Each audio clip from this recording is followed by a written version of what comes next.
अस्सलाम वालेकुम। हाय व्यूअर, आऊं तव्हांजो पंहिंजो ग़ुलाम मुर्तज़ा। सो अॼु आऊं तव्हां लाइ सलाद जो रेसिपी खणी हाज़िर थियो आहियां।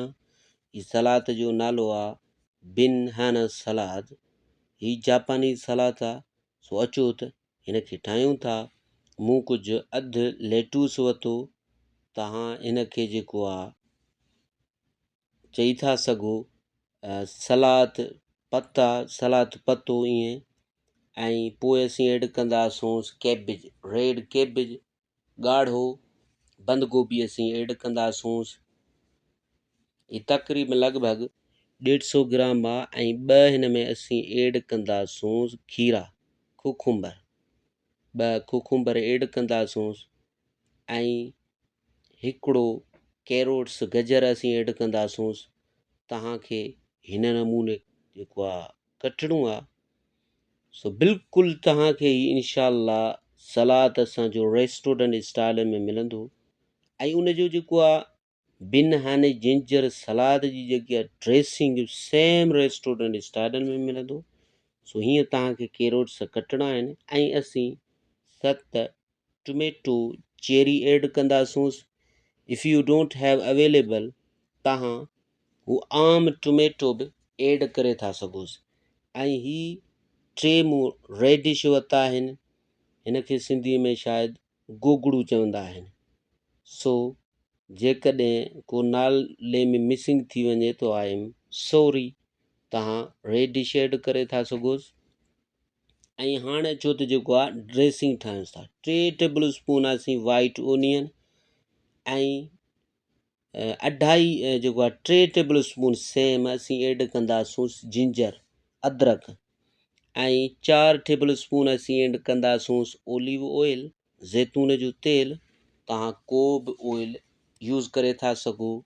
1 टेबल स्पून असीं ऐड कंदासूं ब्लैक पेपर, 1 चमचो असीं कारा मिर्च ऐड कंदासूं।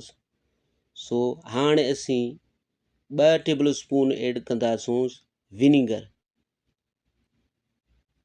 हे ॾिसी था सघो विनीगर 2 टेबल स्पून असीं विनीगर ऐड कयोसीं। हाणे असीं 2 टेबल स्पून सोया सॉस जो ऐड कंदासूं।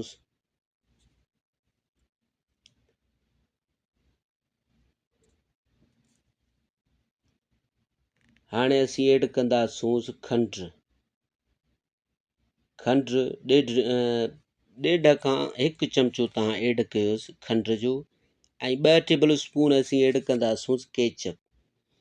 सेम तव्हांखे उमेदात रेस्टोरेंट स्टाइल जो जेको आहे सॉस, हिकु ड्रेसिंग सही तव्हांखे मिलंदो।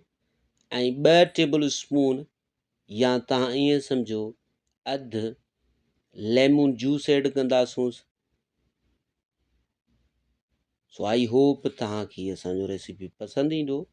सो सोल्ट टू टेस्ट, तव्हां सोल्ट पंहिंजे टेस्ट जे मुताबिक़ बि ऐड करे था सघो।